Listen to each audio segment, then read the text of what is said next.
A number of people talked about sort of new tools, emerging tools, and I guess I have this question as to whether or not there's something new that's happening recently as a result of access to information, access to distribution networks, access to the tools for making maps, the visual information, etc. That is different. That there's something new that's allowed for this kind of critical cartography, or whatever we want to call it, to be happening more, or do we just see more of it because of those same channels of access? We can all get together and share this stuff just because we're more connected in that way. Anybody want to chew on that?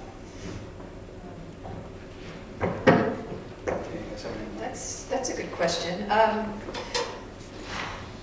I think there is something new.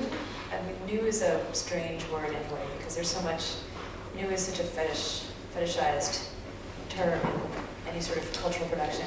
I mean, obviously because mapping technology has become much more accessible, and I feel like graphic design has become, the tools of graphic design have become more accessible. That there is just a lot more of this stuff around, and a lot more people are doing it, or able to do it. And also, I think mapping is in the public eye more just because of a kind of happy convergence of things, like a sort of art, like in the art world, like a certain art historical trajectory, and the merging of interests in architecture and landscape architecture, and art and design and geography. Like there's just more crossover between the fields. You know, the ubiquitousness of mapping technologies for certain, you know, set of people. So that's where the newness comes in. But at the same time, you know, it's I feel like this kind of cultural and political production always happens. It just takes the forms that are available to it at the time. So in that sense, it's the same, you know, processes that have been going on for a while. How about you guys?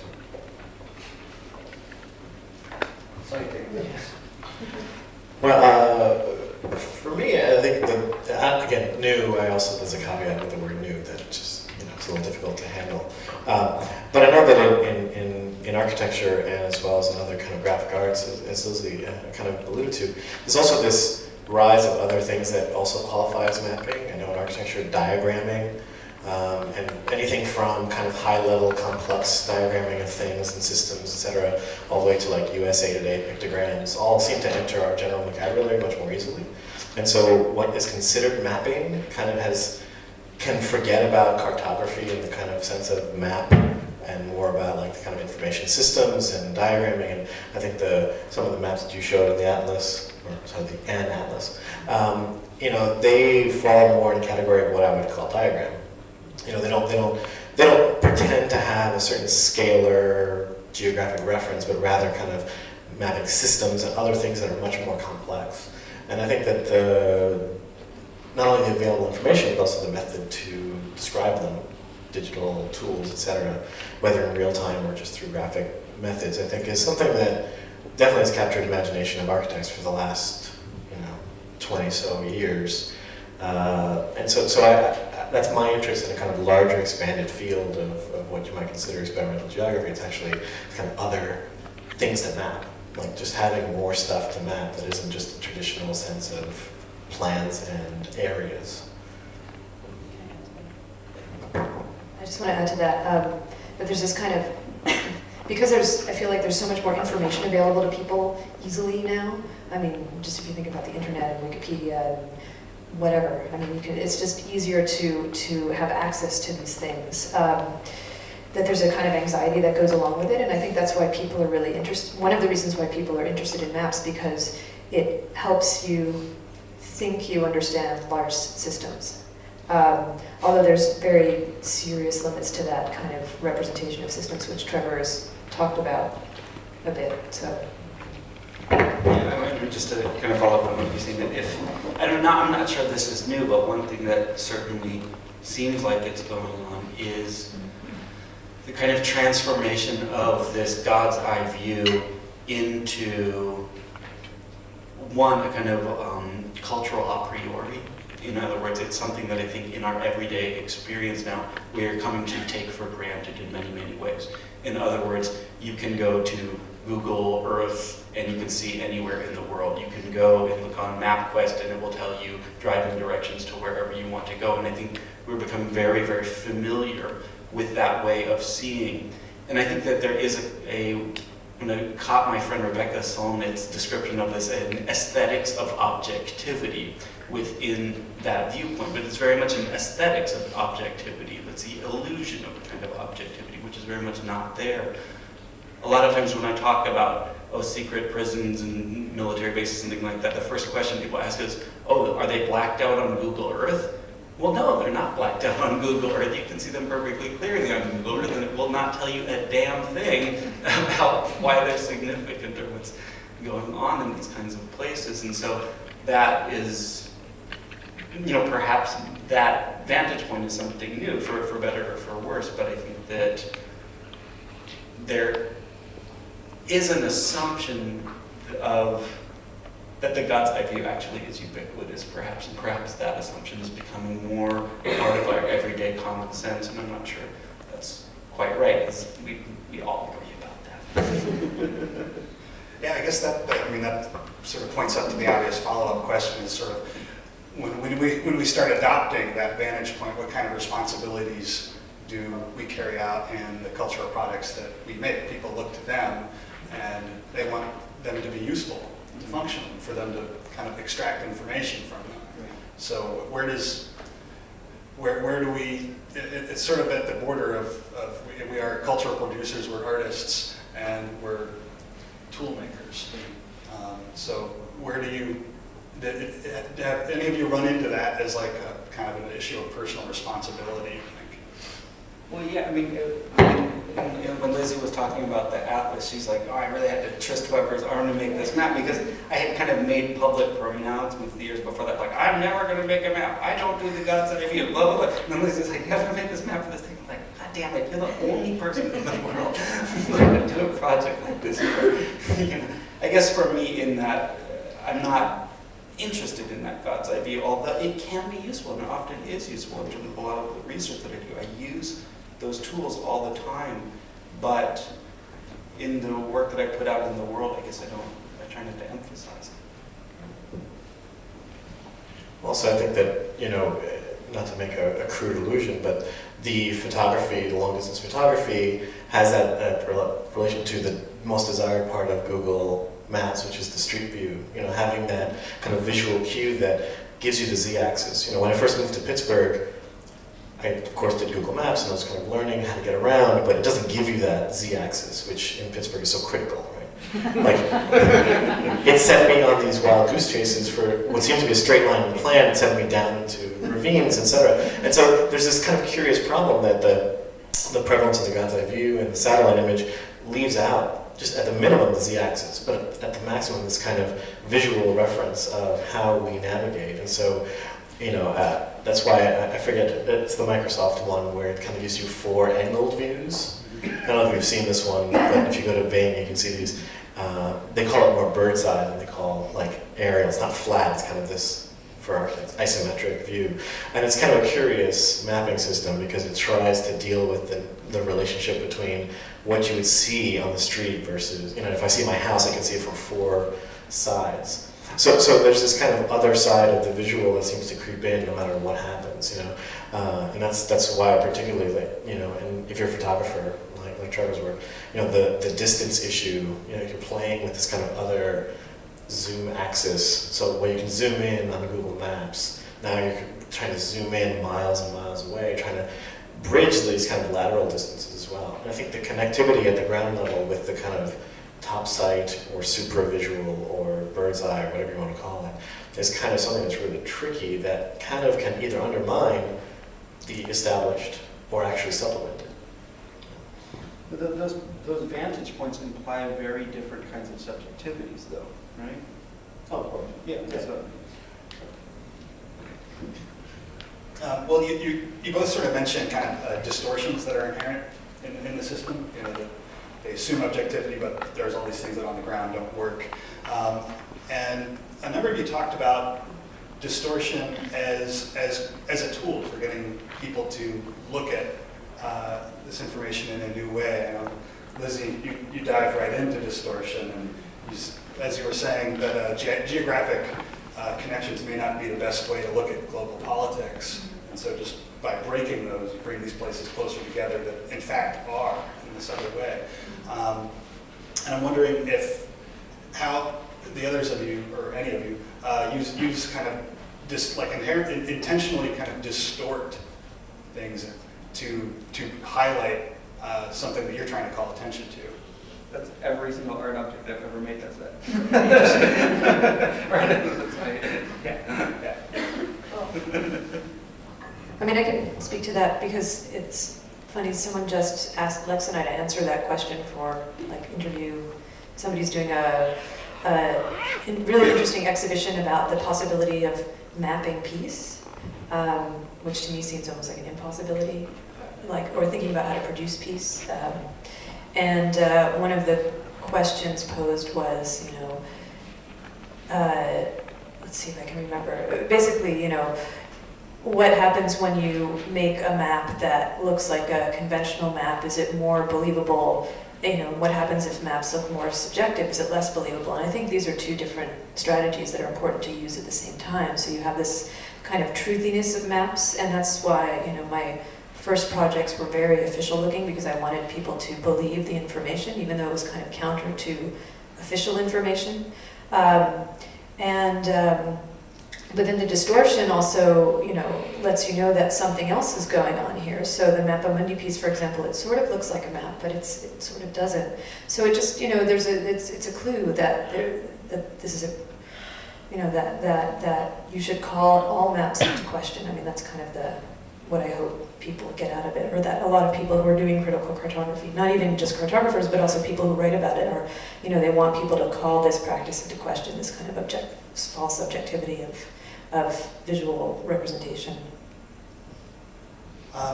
So, if this is a part of the practice inherent to critical cartography, to call into question kind of the authoritativeness of these maps, but many of us, maybe most of us, are doing this with at least one foot inside academia, if not both.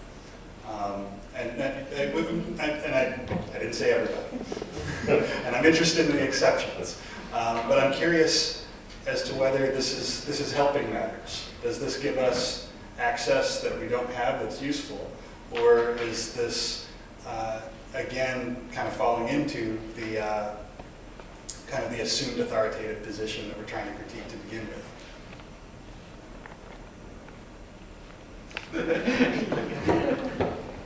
Well, I mean, I have a foot kind of in academia, but yeah, I do. I mean, I have a weird, me and academia is weird. I mean, I have a PhD at UC Berkeley. I do not teach. I do not get any money whatsoever from grants or universities or anything like that. But I do have a research position, and I use it every day. Absolutely. I mean, we talked about this as a way to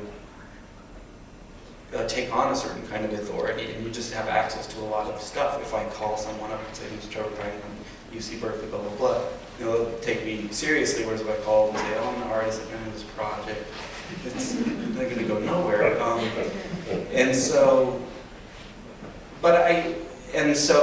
Are we assuming a kind of authority that we're critiquing? Of course, but you got to think about it more tactically, Mr. Pell. You're technical. Just being the devil. Right now, exactly. In the sense that, of course, it's very, very useful to assume that authority when you're critiquing other kinds of authority, right? So if I can go and I can testify as an expert witness as a trial and be taken seriously because of my academic credentials, and use that authority in order to try to challenge a different kind of authority, and so it's a tool.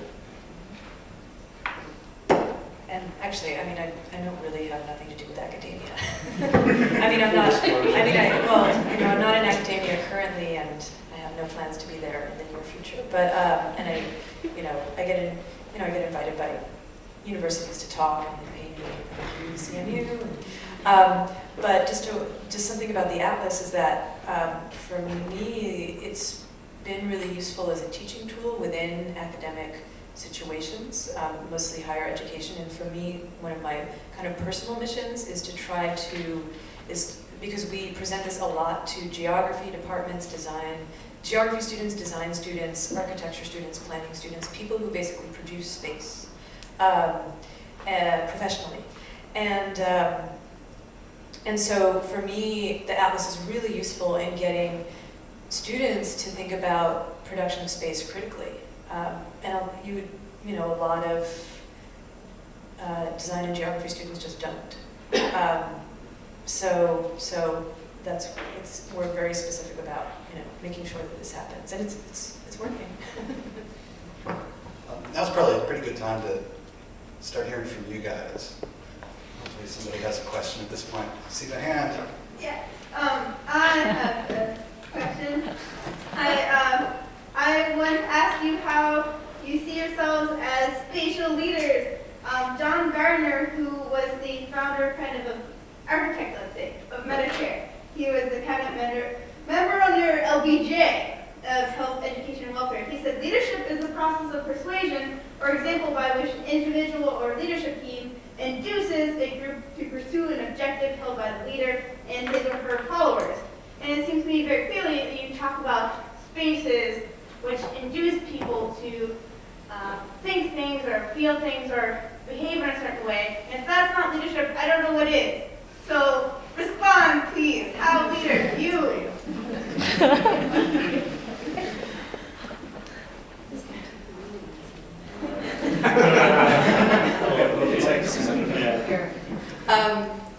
Leadership, that's an interesting, I think I feel about leadership the way I feel about newness. It's a funny, it's a funny term, there's a lot of pitfalls in it, but I would say that for me personally, and maybe for Trevor too, is that we have a certain kind of public presence on these issues, and so for me, like I'm not necessarily I'm not an authority on cartography at all, and I like to say sometimes when I'm presenting to geographers that I'm not one and I just play one on TV, but that it's part of it's good to present these projects in public, but it's also really important that and what I've found in my own experience, that it's more about a kind of equality of conversation and sharing of knowledge, and so leadership, the idea of that presents this idea that there's a kind of authority, like you were saying, leading the flock, and I like to think of it as being more of an equal, exchange of knowledge. Leadership, I think, as an architect is a little tricky because we ourselves are not necessarily public figures, with the exception of the few that you could name if you're not an architect. But the things that we do resonate in the public sphere to such high levels, so our buildings last longer than we do. But we as people, it's a little, the statistic that always bugs me is there have only been 4 architects in Congress in the history of the United States. And it's that kind of thing that you say, well, architects are pretty good at not only problem solving, but space making and lending kind of their expertise to policy and such, but at the actual highest levels, they don't exist. And Thomas Jefferson being the only exception of the kind of amateur architect president. But so in a way, it's like leadership is really, it's tricky for me to talk about it, but the issue of responsibility is a little easier, right? So that as an architect, obviously there's the space making, what makes a good space, these kinds of basic questions that are really difficult to answer, but we try over a 5-year program that we have here at CMU to answer that, but also then the kinds of other responsibilities that come with making something that other people have to use that are not necessarily, for us, right? Whether it's kind of environmental issues, which is the kind of big area of architecture now, but also just down to like what happens when you make something. And we're continuously making it, and so how do you instill that responsibility in someone who is just entering the field? How do you deal with that consequence when you may not actually see the consequence of your action?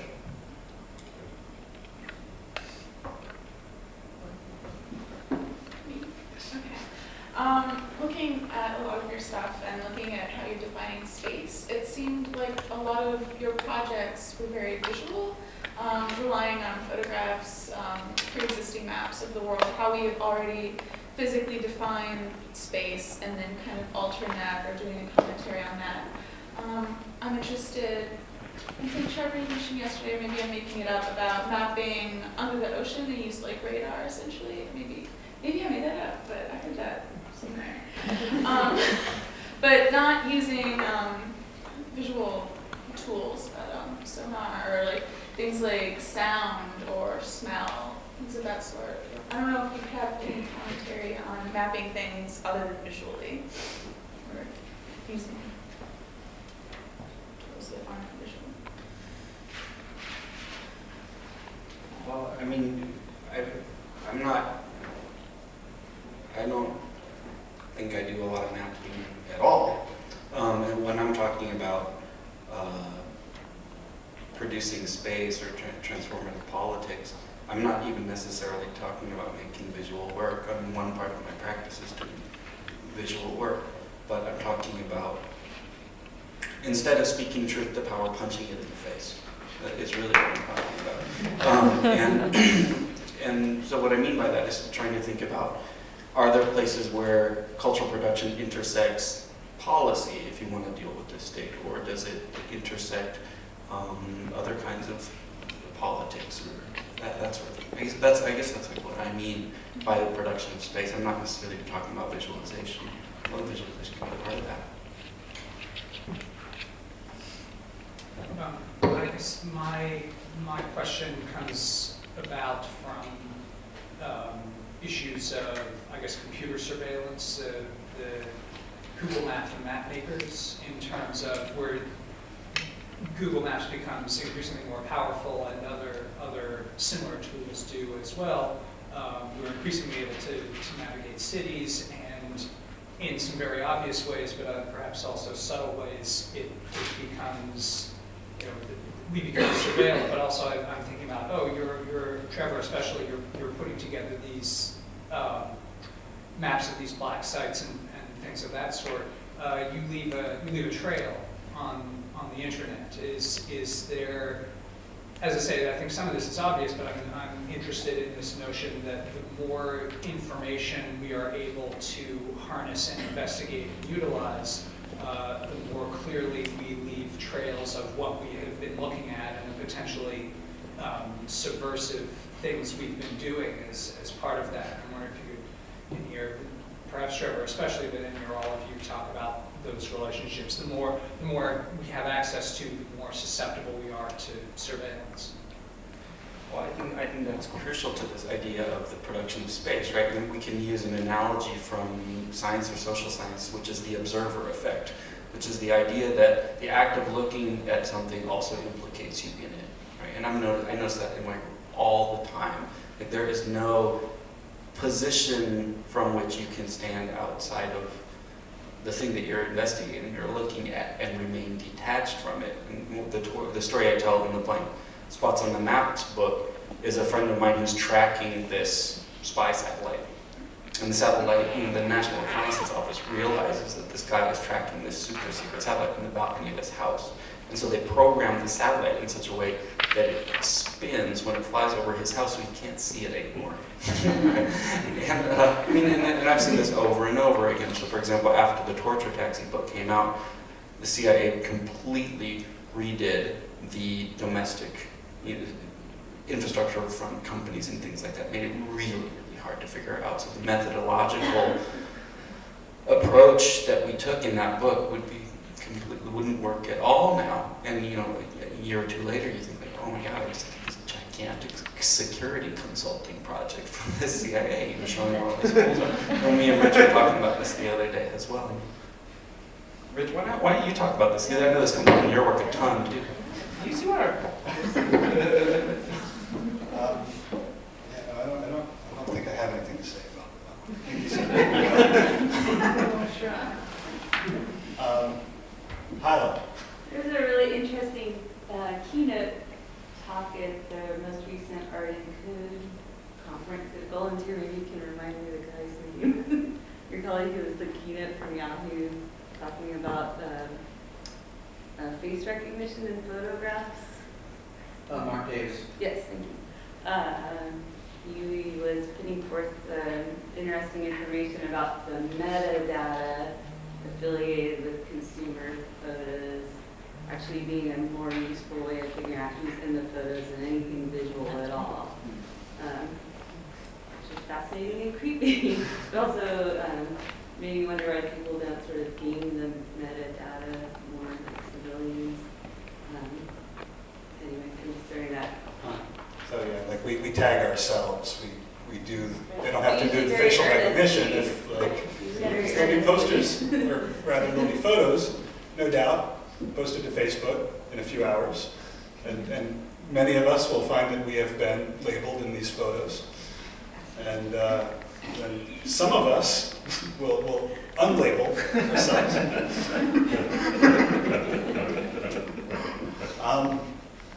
And does that work? I don't know. I remember what I was going to say though, when you stumped me at first, because I remember our conversation, and we were talking about like the effect, the effect of looking, the effect of when you're infiltrating a space and you are discovered in some way. What happens? That door is no longer accessible, and I sort of look at that as like an ethical problem. If like if that's a part of your practice, then what responsibility do you have for other people that are also interested in the same subjects? If you're responsible for the door being shut, or for leaving a door open, if you pick the lock, literally or metaphorically, and you walk away from it, just kind of as an ethical question, where does that play into your roles as cartographers, as people that help us to see things that we can't already see?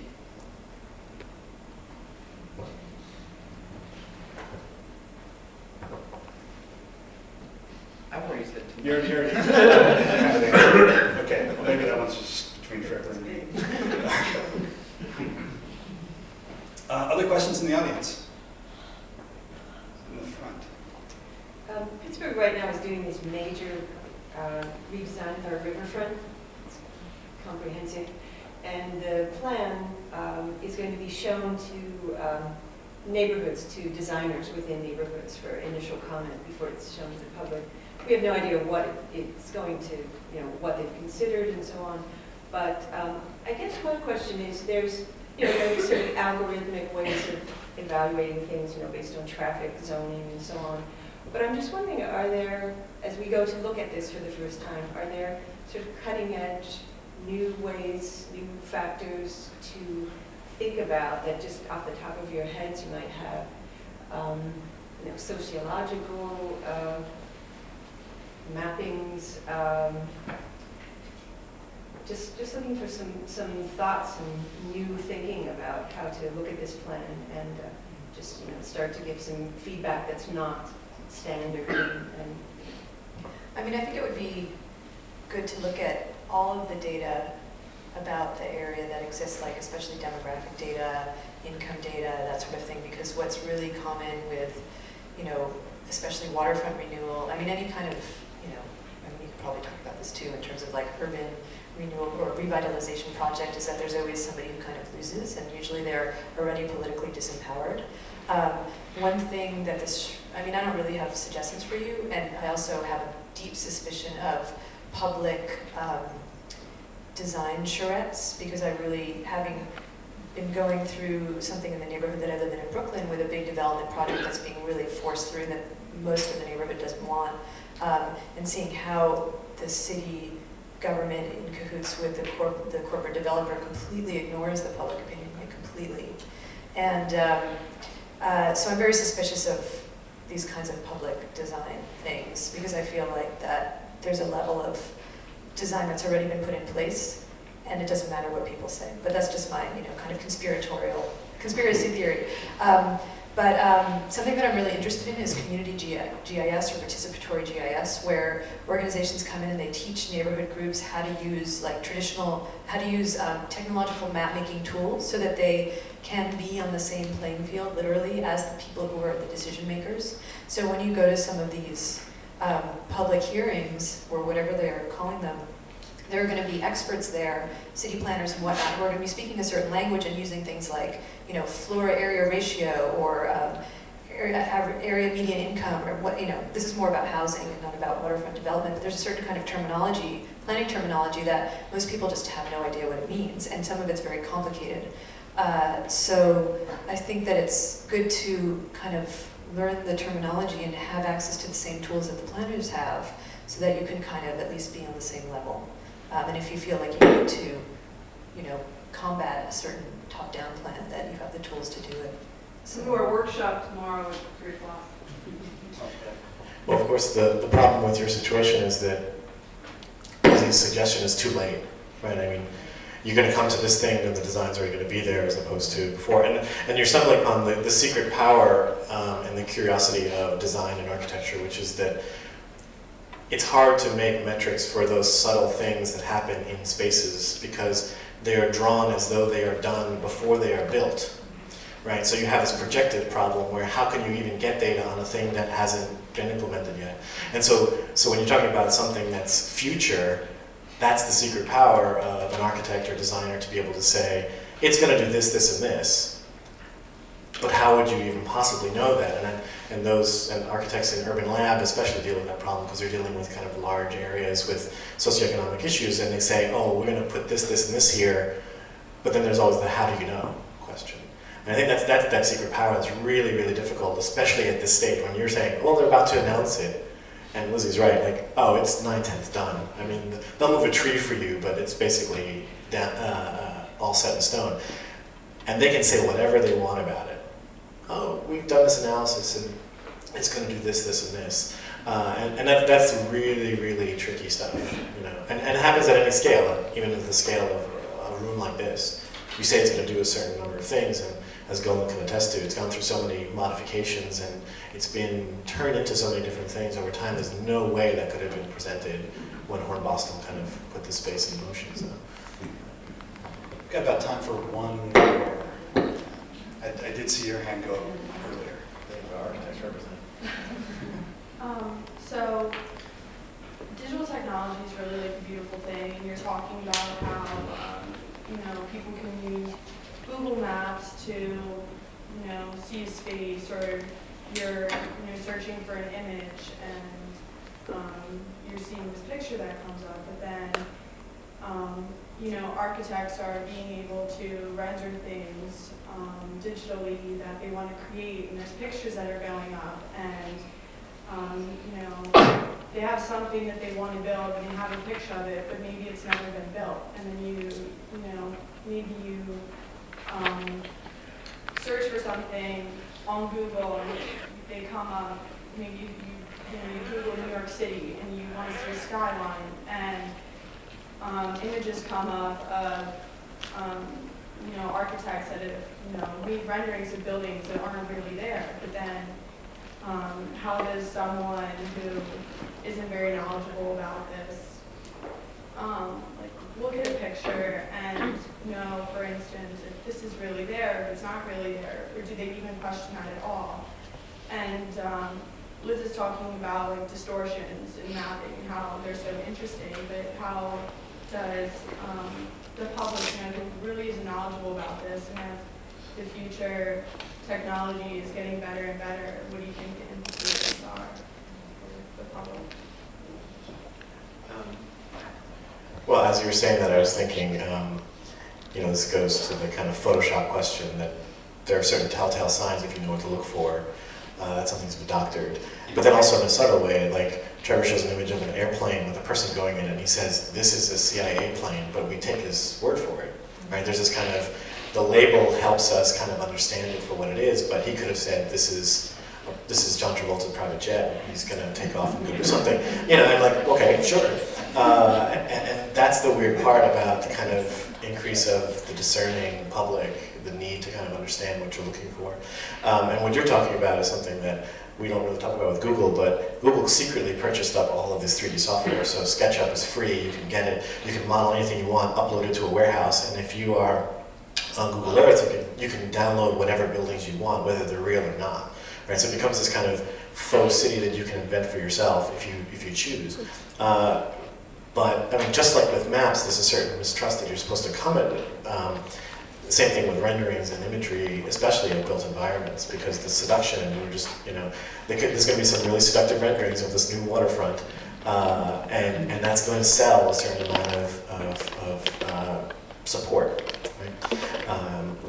And I think that's just kind of where we are, that the other hand of the ability to make these things and the ability for me to make a map that can really take government down is counteracted by the fact that the government could also put out a fake map to convince me that, oh, things are okay, right? You can doctor anything you want in any way you want. And so there's not a real answer in there. It's just kind of the state of the imagery today, as it were.